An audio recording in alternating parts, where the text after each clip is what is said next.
Commissioners and the Executive Secretary, it has been decided that I should host regular press briefings so as to assist the general public to understand what is going on in the TRRC. In that regard, I look forward to meeting you regularly in these briefings. Lately, the Commission has received a number of requests from interested Gambians for clarification or explanations of some of the procedural arrangements of the TRRC. This is partly due to the fact that the rules of procedure of the TRRC dated 7 January 2019 are still provisional and as such have not yet been published. I will now endeavor to answer some of the queries that have been raised. The first issue deals with the objective and mandate of the TRRC. As many of you are aware, the TRRC is a truth-seeking exercise. According to Section 13 of the Act, the objectives of the Commission are to A, create an impartial historical record of the violations and abuses of human rights that occurred in the Gambia during the 22-year rule of Jammeh. That is July 1994 to January 2017. Subparagraph 1, that is to promote healing and reconciliation. Subparagraph 2, to respond to the needs of the victims. Subparagraph 3 is to address impunity. Subparagraph 4 is to prevent a repeat of the violations and abuses suffered by making recommendations for the establishment of appropriate preventive mechanisms, including institutional and legal reform. And B is to establish and make known the fate and whereabouts of disappeared victims.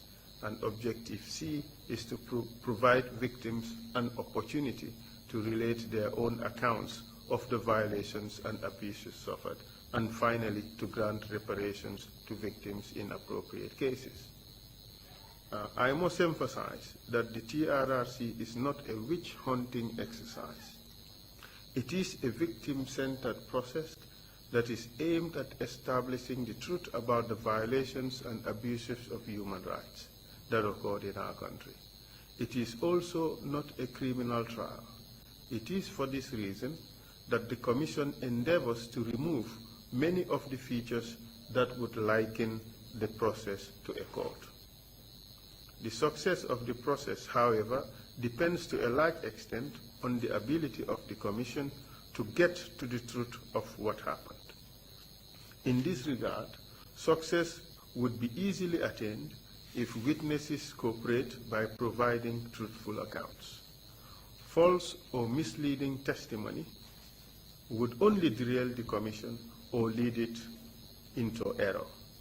It is for this reason that the Commission encourages all witnesses, including perpetrators, to speak the truth and nothing but the truth. According to Section 19 of the Act, the Commission may recommend the granting of amnesty under certain terms and conditions to a perpetrator who makes full disclosure of his or her involvement in human rights violations and expresses remorse for his or her own acts or conduct. But Section 15(2)(b) makes it a criminal offense to intentionally provide misleading or false information to the Commission. Thus, premium or great value is attached to providing truthful information and a sanction for providing false information. The system is one of carrots and sticks. Questions have also been asked as to why witnesses or some witnesses are sometimes questioned differently. The mode of questioning a witness depends on several factors. Firstly, the nature and type of hearing and also the type and legal qualification of the witness. The TRRC has three types of hearings. The first is the victim hearing, the investigative hearing second, and third, the institutional hearings. All witnesses who appear before the Commission participate in pre-hearing meetings with members of the legal team as well as psychosocial support as required. The legal team assesses the level of cooperation and credibility of witnesses. As a result of the pre-hearing meetings, some uncooperating witnesses become cooperative. However, for a limited number of witnesses, in spite of the information put to them, are willing to appear but refuse to be truthful on certain issues. Victim hearings are those in which the person testifying is a victim and talking about her or his own victimization. In such hearings, the mode of questioning is often neutral or open. Among the reasons for this approach are to avoid re-traumatization, avoid being insensitive to the victim's plight, or to empower the witness and provide them a platform for the victim to give an account of his or her own victimization as mandated by the Act. For victim hearings, there is hardly ever any need to robustly question or cross-examine the victim. With regards to investigative or institutional hearings, there is no direct victim. The witnesses in these types of hearings are normal witnesses of fact or persons adversely mentioned. According to the Provisional Rules of Procedure of the TRRC, normal witnesses of fact are questioned using the normal open questions format. There is hardly any need to confront the witness unless there is reason to believe that the witness is not forthcoming or providing false or misleading information. In such instances, the witness may be cross-examined. With regards to persons adversely mentioned, they too could be questioned using the open questions format. Just like normal witnesses, the mode of questioning may change depending on the posture of the witness. Where the witness is evasive, uncooperative, misleading, or hostile, the witness may be questioned more robustly or even cross-examined in order to elicit the truth. In addition, counsel has an obligation, based on the rules of fairness, to put the case or allegations to the adversely mentioned person and give her or him the chance to answer. Thus, questioning an uncooperative, adversely mentioned person would in all likelihood be more robust and more confrontational. It is the duty of counsel to test the evidence provided by witnesses. It has been asked whether witnesses are allowed the assistance of lawyers. It must be recognized that a Truth and Reconciliation Commission is not a trial. As such, processes that make it look like a trial are discouraged. It is in this context that many Truth and Reconciliation Commissions do not allow lawyer participation. In the Gambian model, however, there are overarching rules of natural justice and procedural fairness. It is because of that the Provisional Rules of Procedure mandate that persons adversely mentioned may appear with and be assisted by a lawyer with limited rights of audience. The process of using a lawyer is, however, optional. So far, no witness has used it.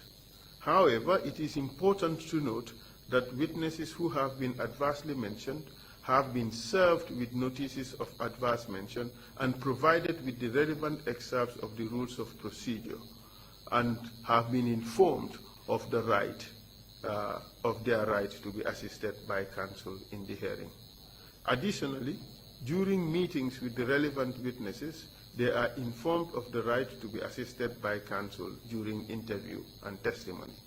We know that some witnesses who have been summoned or subpoenaed to testify are currently working with lawyers in preparation for their testimony. Like I have said in the beginning, this is neither a witch-hunting exercise nor a trial. We try to elicit the truth from witnesses in a very respectful manner. However, where witnesses are uncooperative, misleading, or play games, we have an obligation to use the repertoire of skills in our toolbox to tackle the situation. If we don't, more witnesses will come and treat the Commission with contempt and ridicule. We would not allow anyone to get away with that. Recently, in the exercise of its mandate and pursuant to its power to visit any place in the country, including without giving prior notice, in accordance with Section 15(1)(b) of the TRRC Act, the Commission visited Joswang and Janjambure prisons after notifying the authorities. Soon after the visit, the PRO of the prison service made a press conference in which he lambasted the Commission for what he termed as unethical and uncalled for visit.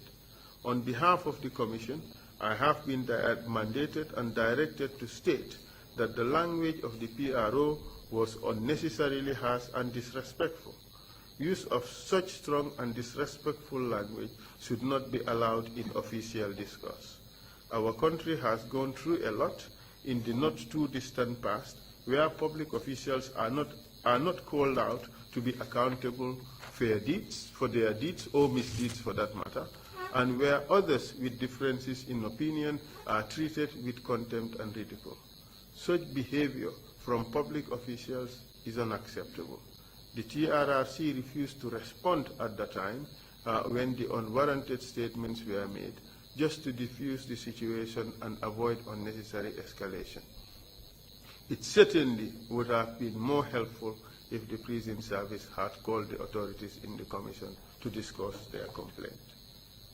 That is all I have for you, and thank you. I would entertain a few questions before I leave.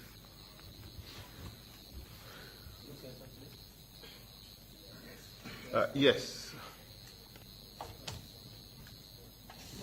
Could you state your name, the paper you represent, or the outfit you represent, and then ask your question? Mr. Taylor, for Gambia.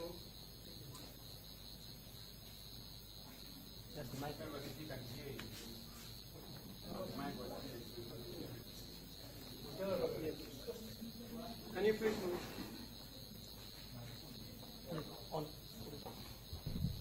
Okay. My name is Yusuf Taylor for Gynarco Online News. My first question is, you mentioned that there are witnesses who have started engaging legal support. Can you tell us who those witnesses are preparing their getting legal support for their testimony? And what do you make of the arrest and charges on JCB Mendy and others? Thank you very much for your question. The first question really is a no-go for me. This is confidential information which I cannot just pass on to the press just like that. I think it suffices for the public to know that indeed there are some adversely mentioned persons who are resorting to legal advice and legal support in preparation for their testimony. I think that should suffice, really. I cannot go any further than that. You have asked a question regarding the arrest of JCB Mendy and probably some other people. That is a matter you should direct to the Minister of Justice. The arrest was done on the instructions of the Attorney General in exercise of his authority under the Constitution. It is not a matter for the TRRC, and therefore we make no comment on that particular issue. You must realize that apart from the TRRC process, the Attorney General has certain responsibilities, and in his abundant wisdom, he exercised those responsibilities. The TRRC has nothing to say about that, except to reinforce the point that there is a value to speaking the truth, and there are also sanctions for lying in this process.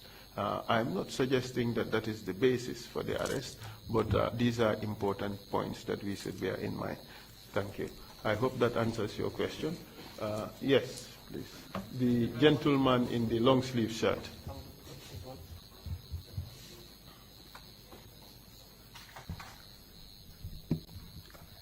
Thank you very much, Mr. Councillor. I have two questions, if possible. The first one is about the coverage of the TRRC. In the beginning, we have seen a lot of misunderstanding. You said earlier that only QTV that cover the hearings. After that, we have seen that GRTS is here, and Amadou Barry, Imedia, Senegal. And I would like to and today, when you are broadcasting, we see like social media and all of them, they are live and direct, they cover it. So finally, we do not understand what's happening, what's going on. What is this a confusion that only one media, after that GRTS and others too? I would like to have your point of view on that. And secondly is the witness. You have answered to that question, but I would like, some are saying with the arrest is a kind of selective justice. Some witnesses are arrested, some are not arrested, so maybe you people should clarify things in public. Thank you very much. Thank you very much. On the issue of the media coverage, the principal objective is to make such broadcasts that would have the highest level of penetration to reach the greatest number of people. So for me, if we are able to achieve that with as many media houses, that is fine. But the communications department of the TRRC has established certain policies. But policies are not static. They may change depending on the rate of success of their implementation. If those who are making the decisions realize that they have particular decisions have not been very popular or have not been as successful as they wanted it to be, they may change the decision. It is probable or possible that they have changed that decision. I really don't know. But the primary objective of the TRRC is to ensure that there is the highest level of penetration or the highest level of notice of TRRC activities by the public. So if it's now basically a free-for-all, I mean, I would not complain for as long as it does not disrupt or jeopardize the work of the TRRC. But this question is really more for the Executive Secretary. He deals with these issues. I cannot pretend to know everything, so I'd rather that this question be sent to him, and at the appropriate time he would weigh on it. He would answer the question if there is something more to add onto what I have just said. But let's bear in mind that the primary objective really is to reach almost everybody in this country. If it takes more than 2-3 media houses to do that, then that's fine. Yes, that gentleman.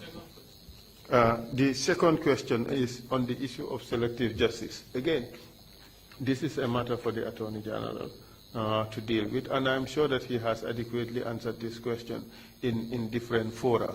So I do not want to paraphrase whatever he said or second guess whatever he said. So it's a matter you should refer to the Attorney General, and he would answer the question. The TRRC has a responsibility where a person comes here and has clearly lied before the Commission has a discretion to refer the matter for prosecution. The Commission has not yet done that, but there's been an incident of witness tampering in which the Commission made a formal referral to the police and requested that the persons, the suspects be prosecuted. That was at the instance of the Commission. But that does not necessarily mean that the powers of the Attorney General or the DPP, for that matter, to cause crimes to be investigated and prosecuted are constricted by the powers of the Commission. No, the Attorney General still maintains his powers, regardless of the fact that the Commission can make a referral or not. So it should be borne in mind that we cannot tell the Attorney General not to act. The Attorney General has a responsibility to ensure that crimes are investigated and prosecuted, and I cannot question his discretion or the exercise of his discretion for that matter. Thank you. Yes, go ahead. Yankuba Jallo, Foreign newspaper. Yes, some witnesses who testified before this commission have suggested that you do more investigation than to listen to testimonies, because we have seen conflicting testimonies before the TRRC. What do you have to respond to that? That is number one. Number two, you have been playing videos of witnesses to confront others. And those videos, some of them, you as the lead counsel refer to them as liars. And now you're using those videos to prove another one that is a liar. So these are two confusing things. Let me start with the second one. For the non-lawyer, it may appear that it does not make sense. But for the lawyer, this makes perfect sense. There is what is called divisibility of credibility of witnesses. When a person talks to you, it does not necessarily mean that everything the person said is a lie. There are certain things that may be true. There are some that may be a lie. It would be wrong of me to know that this is a lie and I use it to confront somebody else as the truth. We would not do that. We have ethical obligations. All right? We may use a lie and confront it with another witness, just for that witness to reinforce the belief that this is a lie. You understand the point, all right? But in other instances, you may take the truth from a witness who has lied about other issues, and you use that truth to confront another witness. So when we confront witnesses, we know the reason why we're confronting witnesses with what and for what objective. The fact that a witness has lied about one or two things does not mean that the entire witness testimony is a lie. You understand? And also, one may choose to believe aspects of a witness testimony and not other parts of the witness testimony. But this is obvious logic. So it wouldn't make sense really for one to say that because a witness has lied about one thing, everything that the witness said may not be believed. Yes, if a witness is discredited, completely discredited, you would hesitate to believe anything that the witness has said.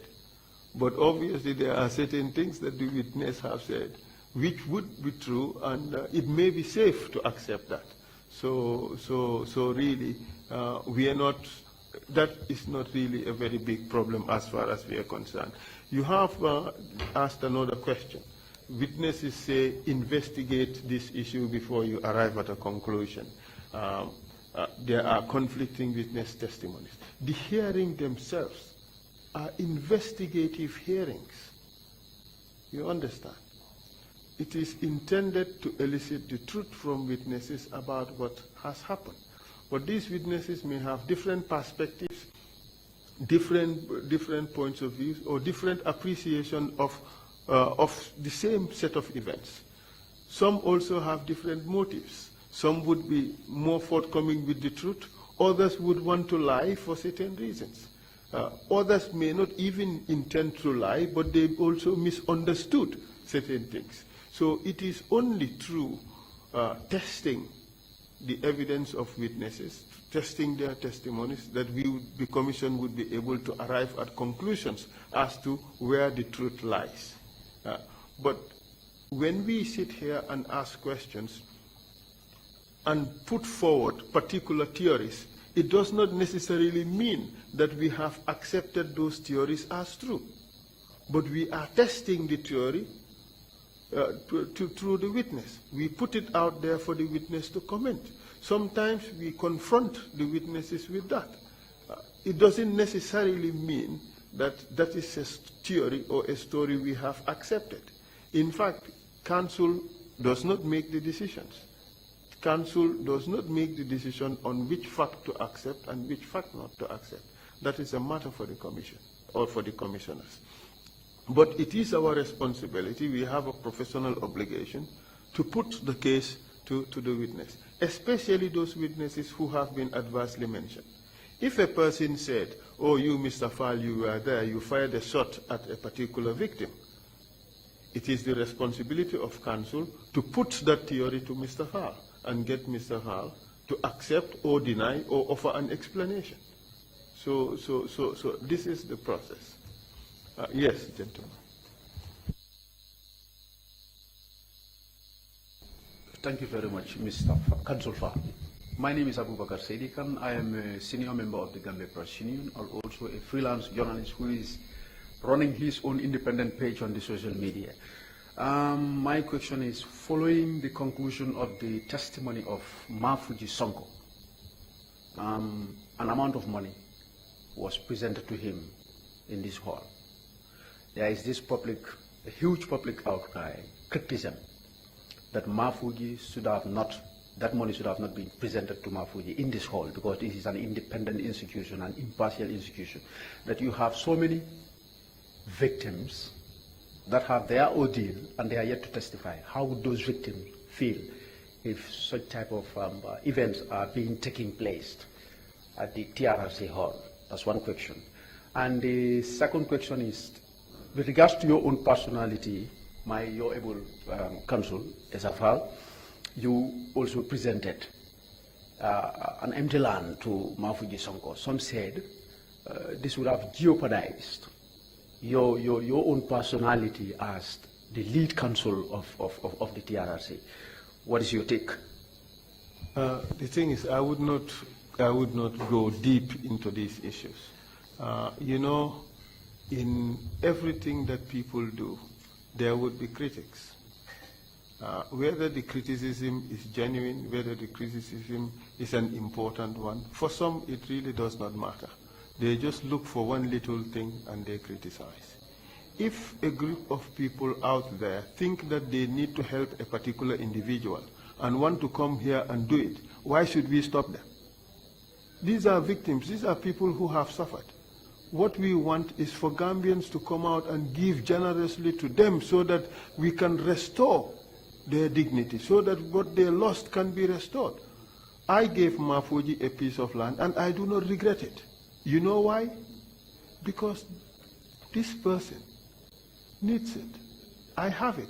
What is stopping me from giving it? Why would a person have the problem of the fact that I have my own piece of land and I give it to somebody else?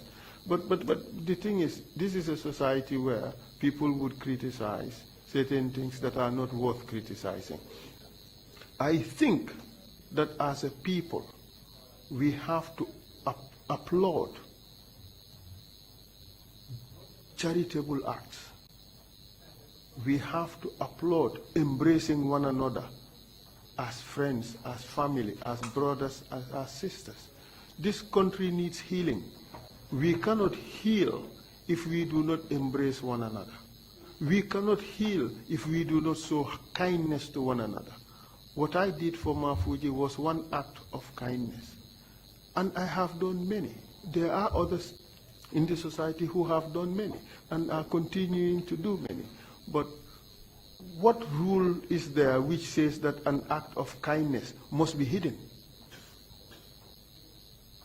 We have to do these things publicly so that it will encourage others to also do it. It is only that way the act or the value of giving would be ingrained or strengthened in our society, because there are a lot of people out there who need it. And the advantage of what we did is the fact that other people have seen it and are emulating what was done. And I think only for that reason it was valuable. But also, you have raised the issue of other victims. I want other victims to get something. We cannot sit here and pretend that the government can give reparations to everyone. All right? If you feel to give to A and Y feels to give to C, why not? If some people want a space to perform that act, why can't we provide it? What does it cost us? The important thing here is to be able to distinguish an act of the Commission from an act of private individuals or private entities. If what was done in the name of the Commission, for the Commission, by the Commission, then it becomes different. Then you will realize that, okay, some people may have been preferred to others. But that is not the case. If you choose to give your watch to this witness who testified today, who's stopping you? So as a people, I think we should encourage certain values.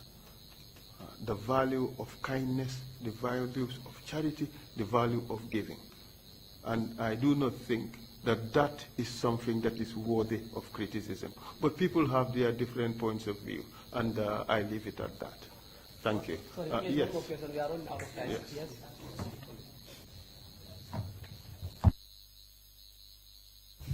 Good afternoon, Council.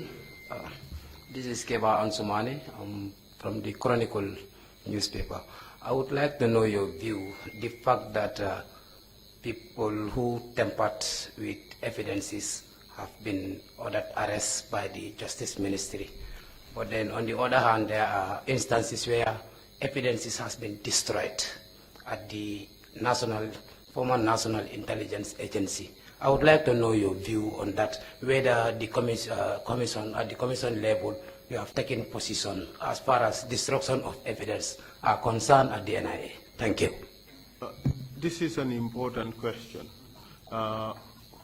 We cannot take a position on something that we do not know.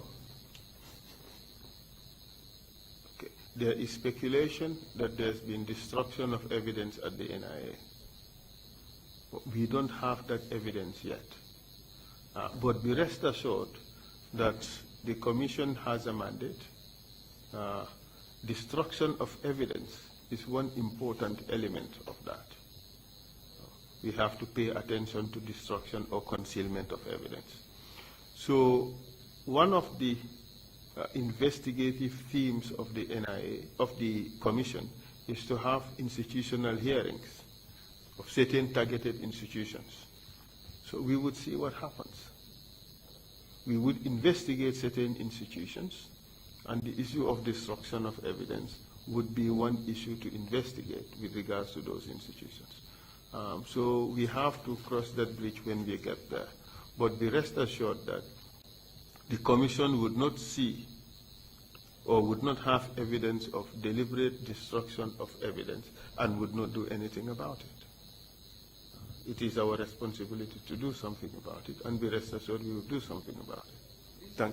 But for now, we cannot just prejudge the matter, and based on speculation, we accept that there's been destruction of evidence at the NIA, and then we pounce on the NIA. That, I mean, there should be fairness in these processes. Thank you very much. Okay, thank you very much. So let's cut it here because we should be resuming very soon. Before we go, I have the pleasure to announce that we would have a very important hearing tomorrow. A very important hearing. That's all I can say at the moment. So make sure there is the widest coverage of tomorrow's hearing. Thank you very much. Council, do you know that journalists, we don't like to be kept on suspense? Sorry, but anyway. I cannot provide any further information. Thank you.